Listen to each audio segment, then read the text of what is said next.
오늘 우리가 11월 마지막 주를 맞이합니다. 여러분 일터에서 또 여러분 삶에 터전에서 얼마나 바쁘고 또 그렇게 열심히 살다가 이 자리에 나와 있습니까? 그렇다고 여러분들이 그렇게 좋은 것은 제가 허용하지 않을게요. 참 우리가 1시간 남짓 예배 드리는 거기 때문에 여러분 정신 바짝 차리시고 말씀에 집중하시면 좋겠습니다. 오늘 이 본문 말씀을 우리가 살펴보면 이사야 선지자가 하나님께 그렇게 소명을 받는 자리입니다. 오늘 본문 우리가 1절부터 읽어보게 되면은 하나님의 성전이 나와요. 그리고 하나님의 성전에서 하나님 보좌 위가 높이 그렇게 들려 있고 그 성전에 계신 하나님께서 그 보좌 위에 앉아 계시고 또 하나님을 시종드는 그런 스랍들에 의해서 그렇게 참으로 하나님 보좌를 그렇게 시종드는 일들이 오늘 말씀을 통해서 보여집니다. 그리고 이사야가 이 하나님의 성전에서 그렇게 하나님께서 하늘 보좌 높이 그렇게 앉아 계신 그 보는 하나님의 환상을 그렇게 보게 되는 것을 우리가 보죠. 그리고 하나님께서 오늘 이사야 선지자가 하나님 성전에서 하나님을 배우니 자기 자신이 얼마나 부정한 사람이라는 것을 그렇게 느끼게 되는 거죠. 그렇죠? 우리는요 어디 양복을 입고 또 귀한 자리 또 그런 소중한 자리 나갈 때는 또 가서 미용실에 가서 머리도 하고 그렇죠? 화장도 하고 그렇게 아주 곱게 그렇게 꾸미고 나갑니다. 사람이 볼 땐 참 아름다운 것 같고 그렇죠? 아름다운 것 같고 참 폼나 보이지만은 누구든지 하나님 앞에 서게 되면은 자신의 치부가 그렇게 드러나게 되는 겁니다. 제가 여러분들의 담임 목사님이지만 저도 보이진 않지만은 치부가 있어요. 그렇죠? 완벽하지 못합니다.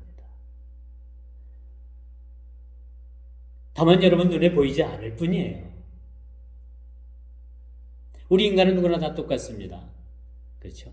자신을 드러내기 전에는 누구도 내 자신에 대해서 내가 이야기하기 주지 않으면 알 수가 없어요. 그러나 하나님 보좌 앞에 나가면 하나님 앞에서는 누구든지 다 벌거벗은 것 같은 그런 모습이 될 수밖에 없는 거예요. 오늘 이사야 선지자가 하나님 성전에서 하나님을 뵙고 가장 자기의 그런 치부가 드러나게 되는데 자기 입술이 부정한 겁니다. 이사야 선지자가 자기 입술이 부정한 것이 하나님 앞에 그것이 드러나게 된 거예요. 여러분 본인도 아니게 거짓말을 하는 경우가 많아요. 그렇죠? 어쩌다 보니까 자기 자신이 어떤 환경에서 그것을 모면하려고 보니까 나도 모르게 그만 거짓말한 경우도 사실은 있습니다. 있어요? 없어요? 있지요? 있습니다. 그러나 이것은 거짓말은 거짓말인 거예요. 그렇죠? 그런데 우리가 좀 조심할 게 뭐냐? 우리가 살아가면서 그렇게 대인관계나 어떤 환경에 몰려서 그렇게 나도 모르게 어떤 거짓말을 했다. 그렇죠? 그러나 하나님께서 그것은 거짓말은 거짓말이지만 어느 정도 이해를 해 주실 것 같아요. 그렇죠? 왜? 완벽하지 않기 때문에. 온전하시고 완벽한 분은 누구 한 분? 하나님, 우리 주님 한 분밖에 완벽하신 분이 없죠. 그리고 모든 인간 피조 세상에는 이 피조물은 완벽하지 않습니다. 우리가 이 높은 그런 위치에서 떨어지게 되면 발이 부러지거나, 그쵸? 우리가 사고를 당할 수가 있어요. 이만큼 우리는 이렇게 아주 연약한 질그릇과 같은 흙으로 지어진 존재들이기 때문에 언제든지 우리는 깨져요. 상처나고 깨지고, 또 누가 또 좀 나에게 심한 말하면 내가 상처받고, 이런 모습들이라는 거죠. 오늘 이사야 선지자도 하나님 거룩하신 성전에서 하나님을 뵙고 나서 가장 먼저 자기 자신의 치부가 드러났는데 자기 자신의 부정한 입술이 그렇게 드러나게 된 거예요. 선지자 하면 뭡니까? 하나님의 말씀을 전하고 또 일반 일반인들보다 좀 깨끗하고, 그쵸? 말도 가려서 해야 되고, 먹는 것도 가려서 먹어야 되고, 어떤 행동을 하더라도 모든 것이 제약을 받잖아요. 그런데 그 나름대로 선지자의 삶을 산다고 했던 이사야도 하나님 면전에서 하나님을 보게 되니까 자기 자신의 치부가 드러나는데 그것이 입술이 부정한 겁니다. 자기 자신은 그렇게 정직하게 말하려고 했고, 자기 자신은 어떤 사적인 말 하지 않고, 욕된 말 하지 않고, 부정적인 말을 하려고 하지 않았는데도 하나님 면전에서 보니까 자기 자신의 입이 부정한 겁니다. 이게 솔직히 우리 인간이에요. 하물며 공회 앞에서도 거짓말들을 많이 합니다. 요즘 제가 참 많이 좀 힘들어요. 노회에 멀쩡한 교회들이 없어집니다.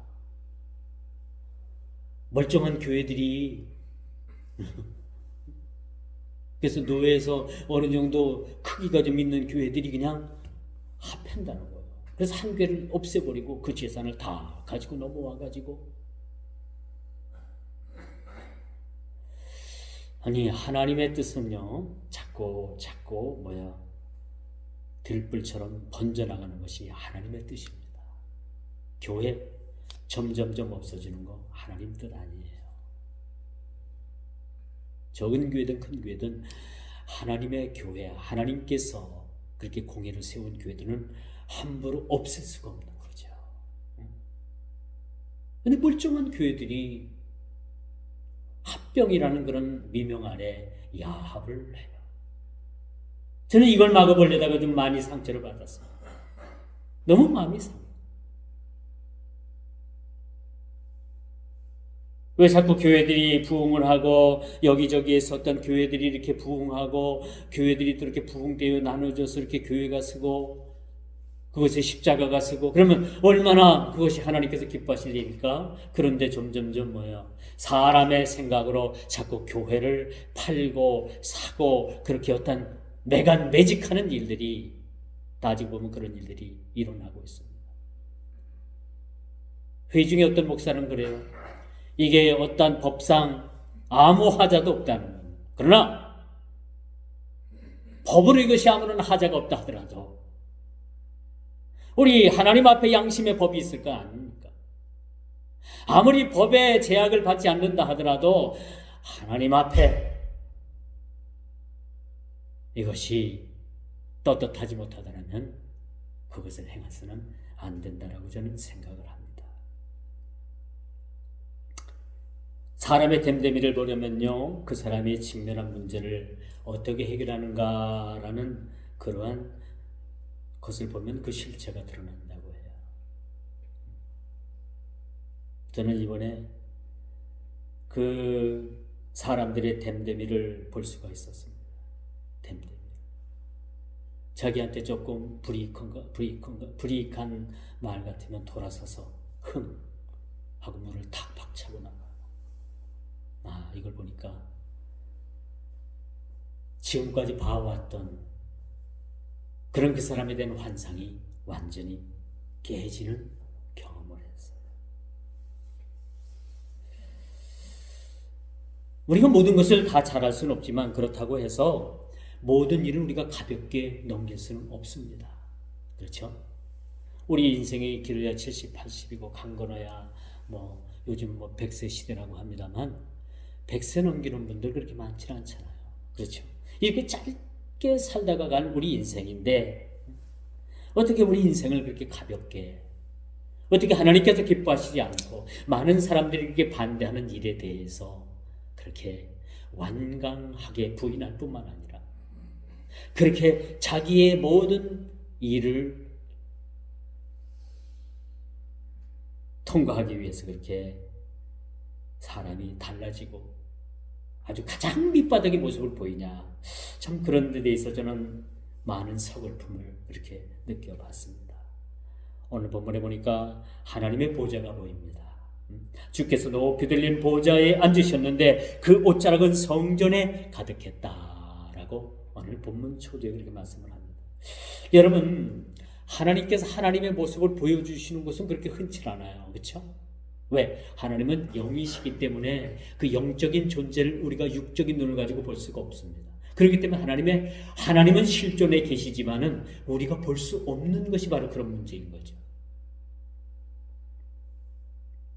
그리고 스랍들이 그 여호와 하나님을 모시고 서 있고 각기 6날개가 있어 그 둘로는 자기 얼굴을 가리었고 그 둘로는 자기의 발을 가리었고 그 둘로는 날며 서로 불러 이르되 거룩하다 거룩하다 거룩하다.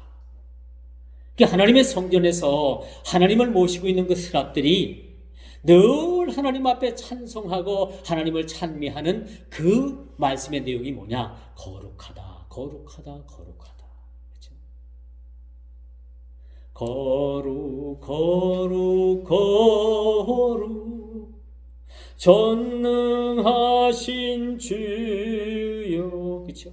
우리의 찬송가도 있지 않습니까? 여호와 하나님은 거룩 거룩 거룩한 그러한 찬양을 받으시기에 그렇게 합당한 분이시라는 것을 오늘 본문을 통해서도 우리들에게 말씀해 주고 있습니다.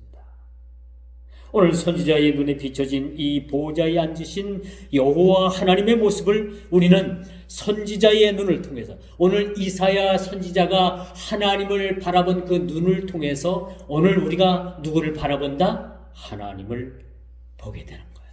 와, 그렇죠? 하나님을 보게 되는 거예요. 누구 눈을 통해서?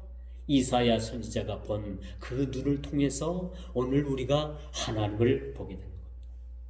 높은 보좌가 들려있는데 그 보좌에 앉으신 그 주 하나님, 그리고 그 하나님을 보좌하는 많은 스랍들, 그 스랍들 중에서 그렇게 울려 퍼지는 그 찬양, 하나님을 경배하는 그 찬양이 거룩하다 거룩하다 거룩하다라는 그 찬양이 울려 퍼지는 모습을 우리가 보고 있습니다.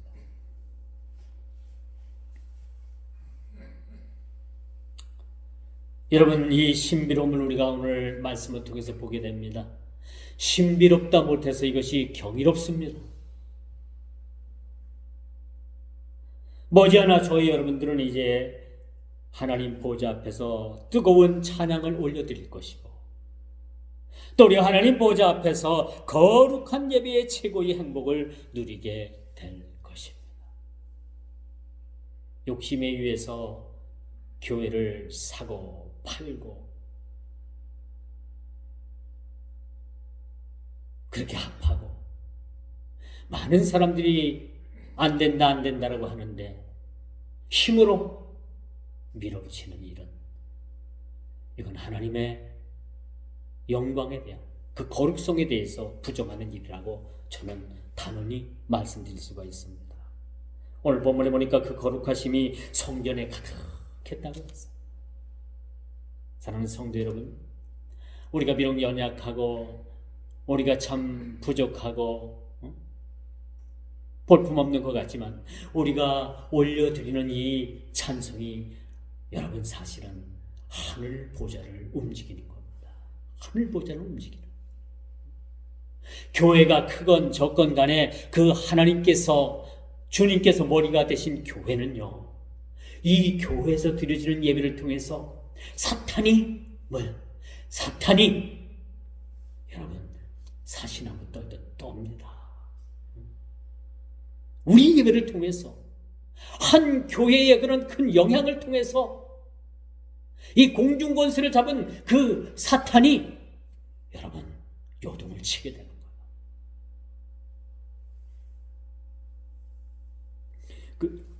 그 거룩하심이 성전 안에 가득했다고 했습니다. 그분의 영광이 온 지면에 충만하게 임하게 되는 사실을 보게 됩니다. 우리가 하나님 보좌 앞에 선다는 것은 크고 두려운 일입니다. 그렇죠? 오늘 이사야는 하나님의 보좌 앞에 서게 된 거예요. 그가 얼마나 두렵고 떨렸겠습니까? 두렵고 떨릴 뿐만 아니라 하나님 면전에 하나님 보좌 앞에 서게 되니까 그가 자기 자신의 모습이 낱낱이 하나님 앞에 그것이 드러나게 된 겁니다. 사랑하는 성도 여러분, 우리는 머지않아 주님 보좌 앞에 서게 될 것입니다. 주님 보좌 앞에 서게 될 거예요.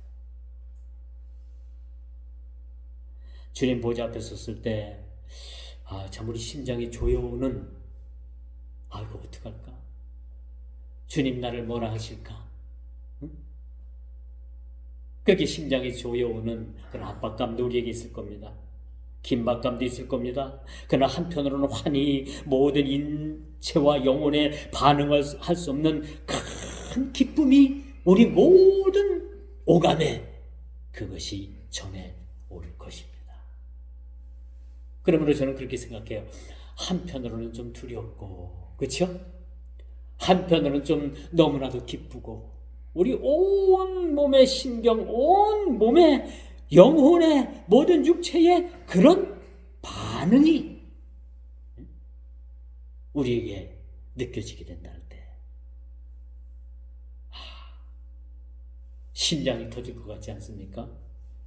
감격과 영혼의 울림의 소리가 들려오는 느낌을 우리가 받지 않습니까? 우리가 품격 있는 음악회를 가게 돼도요, 그 오케스트라, 또 뭐 소프라노, 테너, 바리톤, 여러 성악가들이 나와가지고 그 오케스트라의 연주에 맞춰가지고 그 노래를 하게 되면 얼마나 아름답고 멋집니까? 아주 한 쌍의 하모니를 이룬다고 우리가 볼 수가 있겠죠. 세상 노래도 우리에게 이렇게 멋지다 감탄을 자아내는데 그 자리가 하나님을 찬양하는 그런 하나님을 찬양하는 찬양의 곡이 나온다면 이건 마치 무슨 소리와 같아요? 천성을 울리는 천상의 그런 멜로디가 되게 되는 겁니다. 그렇죠? 하나님을 찬양하는 훈련되고 조율된 목소리는 천상의 소리와도 같게 되는 거예요.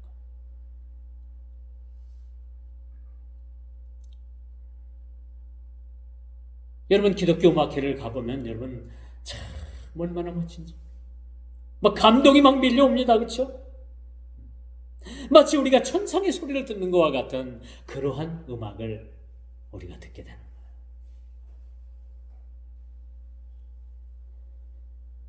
오늘 우리는 이사야 선지자를 통해서 하나님의 보좌 앞을 바라볼 때 오늘 여러분 1절부터 우리가 읽지 못했습니다만 1절부터 우리가 읽게 되다 보면 이 하나님의 보좌를 금강산으로 비유할 수가 있겠어요?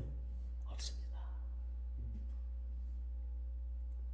미국의 그 유명한 그랜드 캐년 그런 유명한 관광지에 이 하나님의 보좌를 비유할 수 있겠어요? 턱도 없습니다.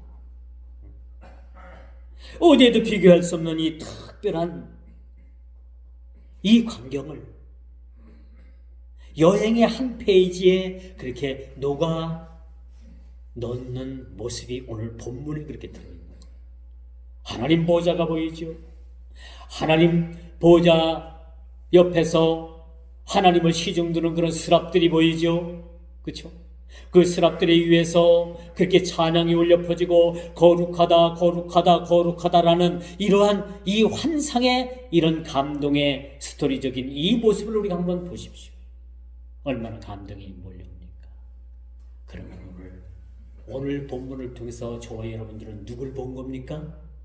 하나님을, 보좌에 앉아 계신 그 하나님을 우리가 면전에서 오늘 보게 된 겁니다. 할렐루야. 두 번째요. 오늘 선지자 이사야의 고백을 우리가 잘 기억하고 살펴봐야 합니다. 이사야 선지자는 하나님 보좌 앞에서 자신의 부정을 보게 되는데, 누구든지 주님 앞에 섰을 때는, 제가 초대도 말씀을 드렸습니다만, 누구든지 주님 앞에 서면은 자기 자신의 모든 모습들이 다 드러나죠. 우리는 옷을 가지고, 이 의복을 가지고 우리의 치부를 감추지요. 그렇죠? 그렇지 않아요? 보이지 않는 것들을 우리가 마음을 가지고 다 감추지 않습니까? 우리 인간으로서는, 인간 대 인간으로서는 다 감출 수가 있지만은 하나님 앞에서는 우리 모든 것을 감출 수가 없다라는 겁니다. 지금까지 살아오면서 우리는 수많은 언어를 통해서, 그렇죠?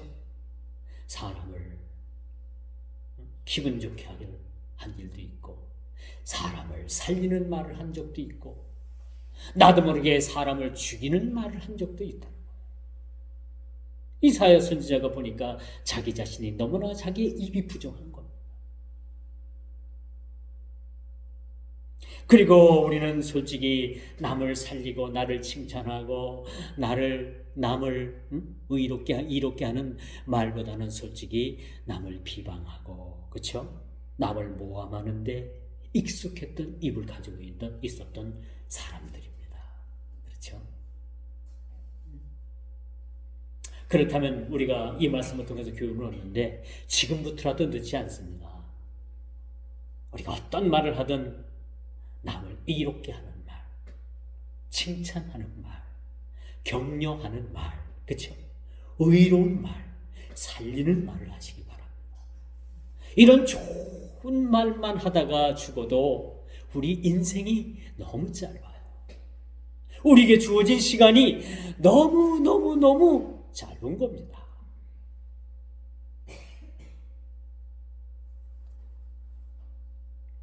이처럼 부정한 입술로 하나님의 이름을 올린다는 것은 불경건의 극치입니다. 불경건 극치. 어느 목사님이 어느 목사님에게 당신 이러이러하게 약속하지 않았느냐? 그랬더니 그 자리에서 나는 그런 일 없습니다. 잠시 생각도 않고 바로 그러지. 몰라요. 그 진실이 하나님 앞에 누가 진실인지 모르지만 두 사람 중에 한 사람은 거짓말을 하고 있는 거예요. 그렇죠? 오늘 일반 평신도나 목사나 우리 목회자나 장로님이나 권사님이나 집사님이나 다 마찬가지.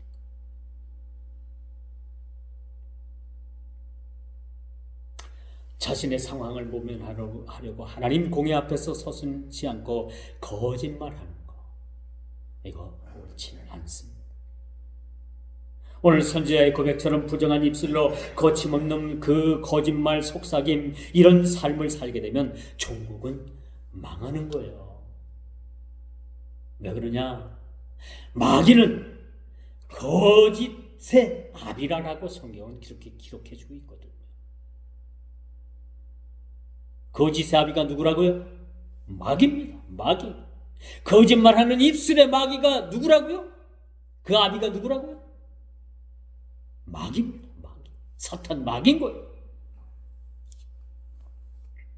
선지자는 자신의 부정한 입술을 보면서 그렇게 고백을 하죠. 화루다, 화루다. 자기 자신의 그 부정한 입술을 보면서 내 자신이 화를 당하게 됐다는 거예요. 내 모습이 화라는 겁니다. 5절 그렇게 말하고 있잖아요. 5절 봅니다. 화루다 나로 망하게 되었도다라고 그렇게 말했습니다. 그리고 자신의 부정함을 하나님 앞에 그렇게 토설하게 되는 거죠. 하나님께서는 의로운 백성 100명보다는 자신이 죄인이라고 가슴을 치고 그렇게 통탄하는 죄인 한 사람으로 인해서 그가 회개했을 때 그 사람으로 인해서 더 기뻐한다라고 말씀해 주고, 의인 아흔아홉으로 인해서 기뻐하는 일보다 죄인 하나가 자기 죄를 토설하고 어찌할꼬 그렇게 가슴을 치면서 통탄하고 땅을 치고 그렇게 부르짖는 죄인 하나가 회개했을 때 그걸 더 기뻐한다는 거야. 그걸 더 기뻐한다는 것이야. 어제 저희 그 큰 동서가 되는 분이 팔순 생일을 맞았어요. 모두들 한마디씩 하라고 해가지고 제가 일어나가지고 저희 동서를 참 축복의 말을 그렇게 전했습니다. 그 동서가 자녀를 5을 뒀더라고요. 2남 3女를 뒀는데 자녀들도 참 무탈하게 잘 성장을 해서 아버지 또 그렇게 건강이 안 좋으니까 또 그 자녀들이 번갈아 가면서 매주마다 내려와서 그 아버지를 케어를 하고 그렇게 가정을 돌보는 모습을 보면서 참 자녀들은 참 잘 성장을 했구나 그런 생각을 가졌습니다. 또 이제 자녀들이 그 아버지 어머니를 쭉 돌아가면서 안아주고 그렇죠? 안아주고 그렇게 한마디씩 말을 하는데 그 자녀들이 다 울음을 터뜨리더라고요. 저도 울 뻔했어요. 저도 울컥했습니다. 사실은 저는 뭐 울음을 간신히 그렇게 참 참았습니다만 자녀들이 그렇게 우는 모습을 보고 그래도 이분이 자녀들을 한번 잘 키웠구나. 자녀들은 잘 키웠구나. 그런 생각을 갖게 됩니다. 여러분, 우리가 십자가 밑에 나가서 우리의 죄를 토설한다는 것은 우리 인생 가운데 가장 큰 복입니다. 나는 하나님 앞에 회개할 것도 없고 정직하게 살았고 의롭게 살았어. 그런 고백을 하는 그런 의인의 삶보다도 우리의 이 흉한 죄를 주님 앞에 나가 우리의 죄를 토설하고 솔직히 고백을 하고 용서를 구할 수 있는 그런 자리를 주님께서는 더 기뻐하신다. 제가 예전에도 말씀을 드렸습니다만 저희 시골에 어느 이제 노인 한 분이 집사람을 통해서 전도를 받고 세례를 받았는가요? 학습문답을 받았는가요? 하여튼 학습을 받았는지 세례를 받았는지 몰라요. 세례 같습니다. 세례 문답을 받는데 이제 목사님이 당신은 죄인입니까? 그랬더니 이 양반이 유교 사상에 찌들어서 살았던 분이에요. 유교. 그러니까 얼마나 어떤 그런 유교 사상, 그 효에 대한 사상을 얼마나 그런 사상 가운데 살은 양반이기에. 목사님이 이제 여쭤보니까 나는 내가 무슨 죄인입니까? 나 죄인 아니라. 내가 무슨 죄인이냐? 자기는 그래도 유교 사상으로 인해서 정직하게 살았고 부모에게 공경했고 그런 삶을 살았다라고 이제 그 목사님께 그런 자기 얘기를 하는 거예요. 그러니까 목사님이 그러면 세례를 다음에 받으셔야 되겠군요. 그래서 세례를 받지 못했어요. 그리고 그분은 전국에는 제 기억으로는 세례를 받지 못하고 결국은 돌아가셨습니다. 굉장히 중요한 것 같아요. 그렇죠? 내 자신이 죄인이라는 것만 깨닫는 그 자체도 이미 뭐예요? 이미 하나님은 나를 내 신앙의 양심을 통해서 내 자신이 죄를 지었을 때 가책을 느끼게 하고 깨닫게 하고 나에게 성령님을 통해서 지속적인 회개를 요구하고 갱생을 요구하고 계신. 그런데 내가 죄를 지어도 이제 무감각한 거예요. 남의 집 가가지고 뭐 슬그머니 하나 들고 와도 전혀 뭐 양심의 꺼리낌도 없고 남의 때 사기를 치고 뭘 훔쳐 수많은 죄를 지어도 하나님이 계셔. 나 지금까지 이렇게 살아왔는데도 뭐 하나님은 뭐 나한테 어떤 벌도 내리시지 않았어. 나 지금 잘 나가고 있어. 그런 분은요, 어떤 마음을 가져야 되느냐? 혹시나 하나님께서 그를 버리시지는 않았느냐? 하나님께서 버리시지는 않았는가 생각해 봐야 돼. 여러분 신앙생활 하면서 여러분 뭔가 좀 잘못되고 굽어진 일들을 있으면 여러분 즉각적으로 하나님께서 여러분들에게 깨닫게 하시고 회개시키게 하시고 고치게 하시고, 그렇죠? 그런 일들이 있으면 여러분들은 하나님께서 대단히 사랑하는 그러한 우리 성도인 겁니다. 그런데도 불구하고 계속 지속적으로 죄를 짓고 지속적으로 여러분 지탄을 받을 만한 일을 통해 가지고 어떤 그런 그가 고침 되돌아서지 않고 끝까지 나간다면 그는 하나님께서 그를 버린 자입니다. 고아나 사생한 겁니다.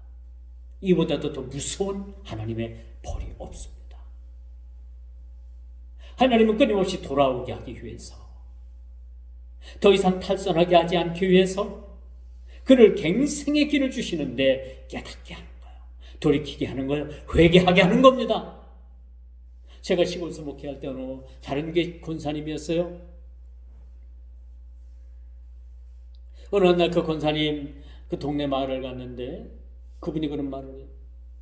아이고 죄지면 회개하면 되지 뭐.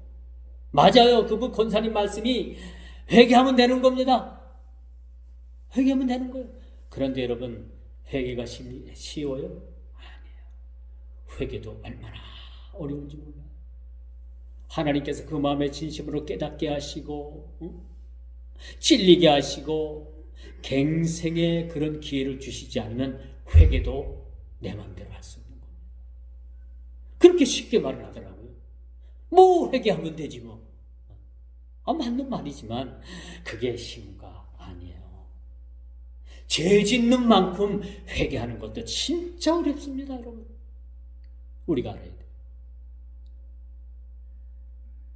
그리고 그 권사님이 새벽에 오토바이를 타고 그 면 단위 동네를 가다가 사고가 나서 돌아가셨어요.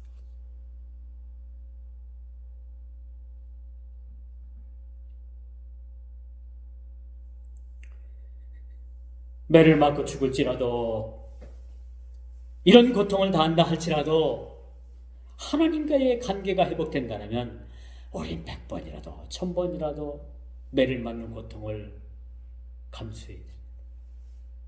그렇죠? 시골에서 목회할 때 또 어떤 집사님이 저에게 그런 말씀, 하나님 앞에 매 맞는 게 복이고 은혜래요.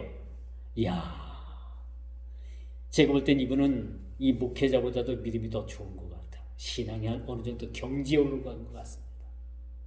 매를 맞는 것이 하나님 앞에 은혜고 축복이래요. 맞습니다. 맞아요. 그런데 여러분 매 한번 맞아보세요. 아파요 안 아파요? 에?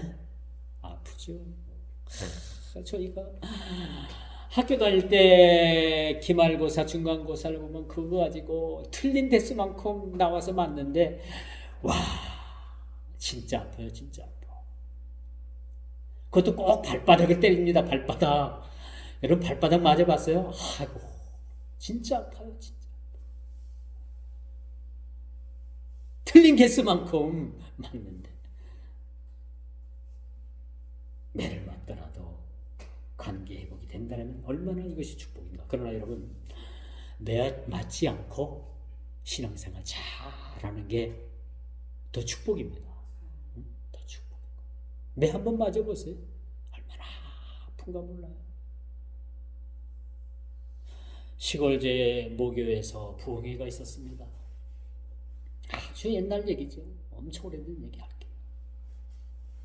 이현택 선생이라고, 이 양반이 이제 주일학교 그 반사 교사를 하다가 서울에 가고 싶어갖고 서울로 내갑니다. 서울 상경해가지고 서울 생활하다가 이 양반이 중환동에 돌려가지고 시골로 내려와서 실험 많고 때마침 이제 부흥회가 열리면 그 부흥회에 가서 은혜 받고 또 건강 회복돼요. 그럼 얼마 지나지 않으면 또 부흥회 때쯤 이전 되면은 또 서울로 올라가 가지고 또 열심히 뭘 하는지 몰라요. 근데 또 병을 얻어갖고 또 내려요. 또 하나님께서 고쳐주셨어요. 이제 진짜 내가 서울 안 가고 이 시골교회 잘 섬기고 여기서 이제 진짜 부모님 모시고 열심히 살겠노라고 그렇게 다짐을 했는데, 이 이현택 선생이라는 양반, 지금도 얼굴이 기억이 나요.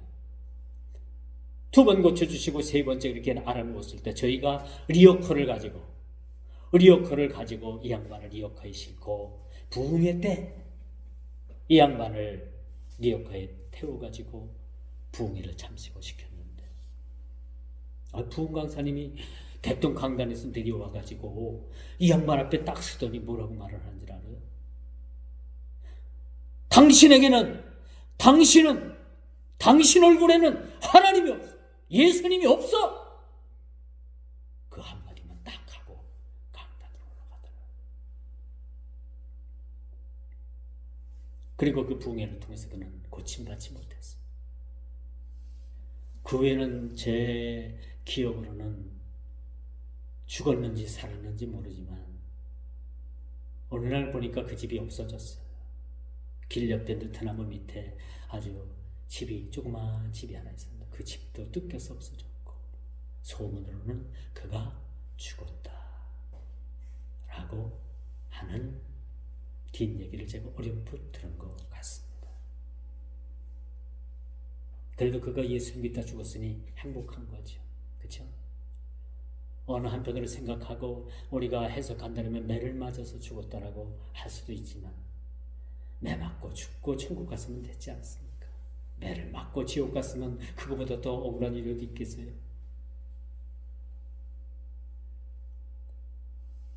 아주 오래된 얘기예요. 제가 아주 청년 때입니다. 지금도 그분의 이름이 잊어먹질 않아요. 이현택이었어요. 세 번째입니다. 신자는 거칠고 더러운 입을 정화해야 된다. 제가 초대도 말씀을 드렸죠. 지금부터라도 좋은 말 하십시오. 저도 하겠습니다. 저는 가끔 제 아내를 좀 놀려주고 골려주는 일 때문에 일이 좀 재밌어가지고 제가 막 그냥 좀 되지도 않는 말을 막 하고 그래요. 그러면 집사람 그걸 싫어해요. 근데 가만히 보니까 그런 말을 자주 하면 또 습관이 되겠더라고요. 저도 고쳐야 됩니다. 여러분들도 마찬가지. 직장에서나 사업장에서나 가정에서나 자녀들에게나 어느 밖에 나가서 사회생활하면서 대인관계에 있어서도 좋은 말, 축복해주는 말, 그렇죠? 살리는 말 중요합니다. 여러분, 이 돌 하나를 집어가지고 심심해서 연못에다 돌을 하나 탁 던졌어요. 아무데나. 그런데 그 돌에 막 물속에서 헤엄치던 그 개구리가 그 돌에 맞아 그 자리에서 즉사한 사실 여러분 알고 계십니까? 우연찮게 던졌는데 그 연못에서 그렇게 놀던 개구리가 그 돌에 맞아 죽은 거예요. 마치 우리의 말도 이와 같습니다. 우리 말이 듣는 사람 없는 것 같고 응하는 사람 없지만은 누군가가 그 말을 듣고 우리의 부정적인 그 말을 듣고 누군가가 그 영혼이 그 심령이 죽을 수도 있다는 거예요. 죽을 수도 있다. 요즘 연예인들 그 댓글 때문에 자살하는 분들이 가끔 나오잖아요. 그렇죠? 왜 남에 대해서 이렇게 부정적으로 그렇게 막 악의적으로 댓글을 달아가지고 그 댓글을 읽는 본인은 어떻게 했어요? 죽고 싶은 걸 죽고 싶은 거. 제가 네이버 인터넷 네이버에 들어가가지고 어떤 글들이 이건 이제 기사화돼서 그것이 쓰여졌는데 그 글들을 보니까 너무 긍정적이에요. 그것을 내가 좋아요를 눌렀거든요. 그랬더니 그 좋아요에 대한 반대 사람들이 저를 어떻게 한 건지 한 달 동안 좋아요를 못 누르게 만들어 놨어요. 그리고 한 번만 더 그런 게시판에다가 그런 행동을 취하면은 완전히 네이버에서 나를 삭제해버리겠대요. 네이버에서 그렇게 문자가 왔어요. 놀랍죠? 무섭죠? 내가 뭐 어떤 글에 게시판에 글을 올린 것도 아니고 누가 올린 글에 대해서 내가 너무 공감이 돼가지고 좋아요를 눌렀더니 그 반대편에 서 있는 그 무리들, 그 단체들이 저를 좋아요를 못 누르게 딱 막아놨어요. 그리고 한 번만 더 그러면 한 12월 2일까지 이걸 막아놨는데 그 이후에도 또 이렇게 행동을 취하면 당신을 영구적으로 네이버를 사용하지 못하도록 만들어 놓겠다. 그런 협박이 왔습니다. 무섭죠? 무서워요. 함부로 의사 표현도 못하는 시대에 살고 있습니다.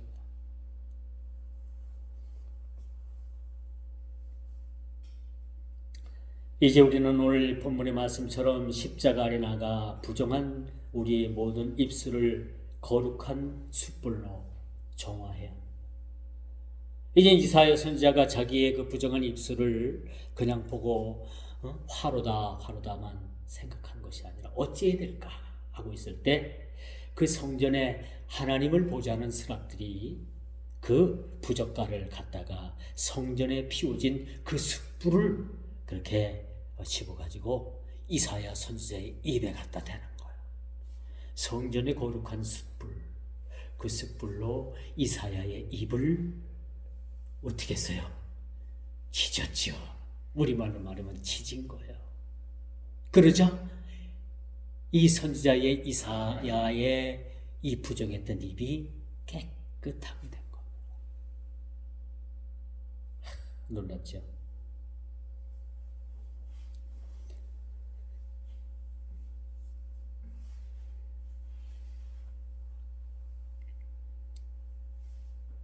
이제 우리는 이 본문의 말씀처럼 십자가에 나가 우리의 부정한 입술을 거룩한 숯불로 정화해야 합니다. 이사야 선지자가 그렇게 했듯이 지금까지 우리가 좋은 말도 많이 했겠고 살리는 말도 많이 했겠지만 죽이는 말, 부정적인 말, 헐뜯는 말 우리가 했습니다.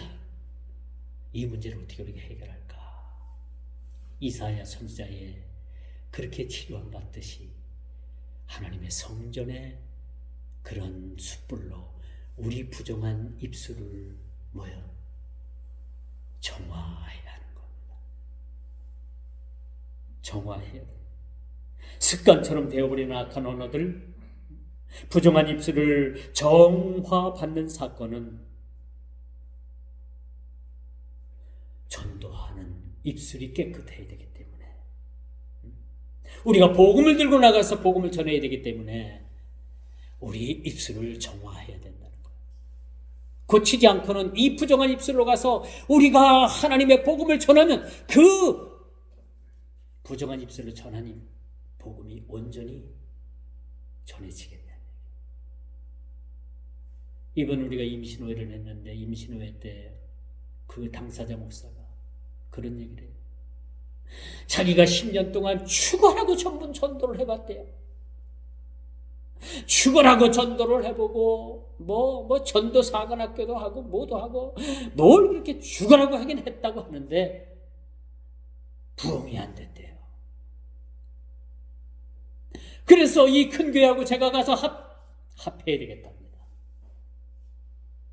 물론 뭐 그럴 수도 있겠죠.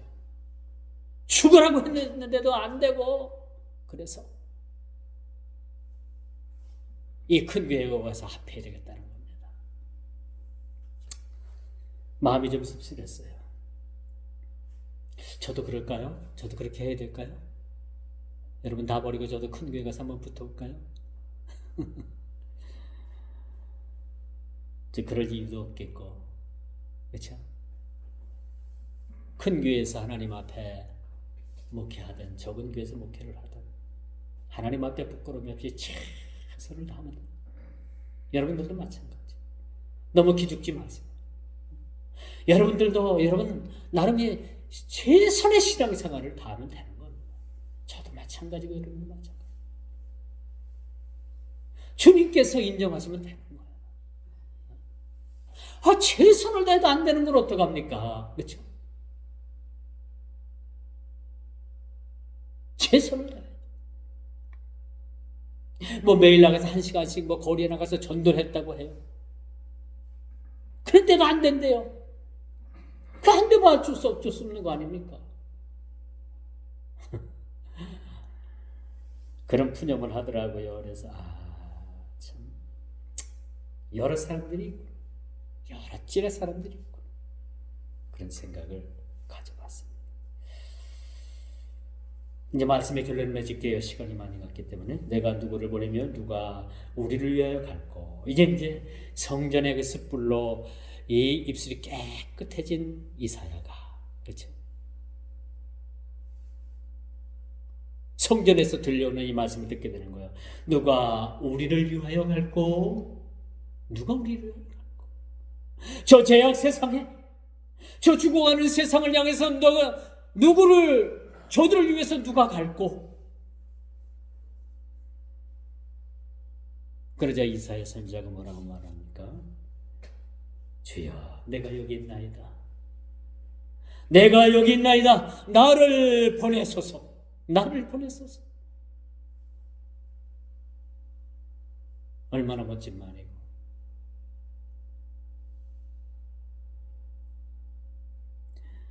오늘 이 본문을 통해서 우리가 다시 한번 살펴볼 것은 모든 부정에서 깨끗함을 얻은 우리들이 이제 나가야 할 것은 주님의 부름에 즉각적으로 우리가 응답하는 자세가 필요한 겁니다. 그렇죠? 우리 깨끗한 입술을 가지고, 그렇죠? 뭐 해도 안 되겠지만은, 안 되면 할 수는 없는 거지만, 우리 깨끗한 양심, 우리 깨끗한 신앙, 우리 깨끗한 입술, 이거 가지고 우리가 준비되었을 때, 우리 주님께서 누가 나를 위해서 갈고, 누가 나를 위하여 갈고, 그런 명령이 떨어졌을 때, 주여, 내가 여기 있나이다라는 이 이사야의 신앙의 고백처럼 우리도 이런 고백이 되어져야 된다는 겁니다. 그리고 나를 보내소서라는 이런 고백이 저와 여러분들의 고백이 되고, 우리 모든 우리 신앙인들의 고백이 되기를 주님의 이름으로 축원하면서 말씀을 맺도록 하겠습니다. 기도합니다. 주님 감사합니다. 오늘 이사야 6장의 말씀을 가지고 우리에게 보여주시는 천국의 그 주님 보좌의 주님의 모습을 그 동양상처럼 그 모든 실제처럼 우리의 눈에 녹아들게 하시고 하나님을 뵙게 하시니 참으로 감사함을 드립니다. 그 보좌 앞에 선 우리 자신을 돌아보면서 부정한 모든 우리의 모습을 주의 제단의 숯불로 정결하게 하여 주옵소서. 세상을 향해서 주님께서 일꾼을 보내실 때 누가 우리를 위해서 갈고 주님 말씀하실 때 주여 내가 여기 있나이다. 나를 보내소서라는 그런 우리의 외침이 되게 해주시고 우리의 결단이 되게 해주시고 우리의 소원이 되게 하여 주옵소서. 예수님의 이름으로 간절히 기도드리옵나이다. 아멘.